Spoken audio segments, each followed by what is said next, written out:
可以肯定的说，在台湾民众中不愿意打巷战的是大有人在。这样的力量越强大，能够挽救的台湾老百姓就越多。各位网友大家好，欢迎来到报民说。台海战争最终会打成残酷的巷战吗？这个要看台湾老百姓是不是保持头脑清醒。未来的台海战争会不会爆发残酷又激烈的巷战呢？这种局面解放军不愿意看到，台湾的绝大多数老百姓呢也不愿意看到，但是有人特别希望看到，谁呢？美国人。美国人最希望看到的是大陆和台湾拼个你死我活，两败俱伤。那你就算是把台湾彻底的打烂了，对美利坚又有什么影响呢？最好是把大陆也拖垮。所以呢，美国是一再吓唬引诱台湾当局和台湾的民众你们要在水际滩头就给予解放军大量的杀伤，特别是要准备城市攻防作战，要把解放军拖住，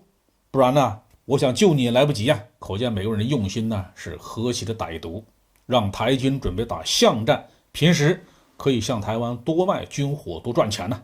战时可以给解放军造成重大的伤亡。如果解放军一怒之下用火力开漏，那整个台湾就会被打得稀巴烂，这是一举多得呀。今天的台湾海峡，天空、海面、水下、电磁空间，解放军都占有绝对的优势。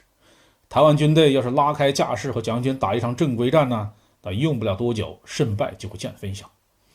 即使是到了台湾岛上，台湾的陆军要是想把重装部队拉出来跟解放军打对攻，那被彻底的歼灭也是朝夕之间的事儿。唯一有可能让解放军吃亏的，而且把战争拖长的，就是把解放军拖进巷战。台军固守坚固设防的大城市，用大量的步兵分队携带反坦克武器和狙击步枪之类的轻武器，那就有可能给解放军的攻城部队带来比较大的伤亡。还有一个原因就是因为大陆和台湾之间隔了一条台湾海峡，即使是在最理想的情况下，也就是我们的安全可以确保的情况下，解放军的武器、弹药、器材和各种军需物资是需要用船或者是飞机前运过海，伤病员和战死的各种装备也要后送回来。时间一长的话，必然会加大后勤保障的压力和困难。所以美国一家叫做战争研究所的智库在4月底就发布了一份研究报告，解放军对城市战争的演进展望、学习训练以及对台湾的影响。这个报告是大肆的渲染解放军的巷战能力和巷战准备。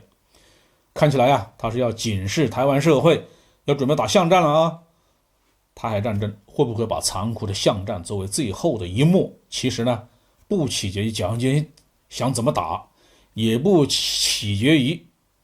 美军想看到什么结果，而是取决于台湾的军队以及台湾的老百姓肯不肯拿自己的生命作为代价去满足美国人的战略意图。巷战对于攻守双方来说都是非常残酷的，进攻一方当然会遭受重大的损失，但是防守的一方就要考虑自己的整个城市可能会被打得稀巴烂。解放军对台作战准备了，当然会考虑巷战的问题。我们在很多解放军训练演习的镜头当中可以看到，官兵们正在类似于台湾的城市地形上演练着不同类型的攻防战术。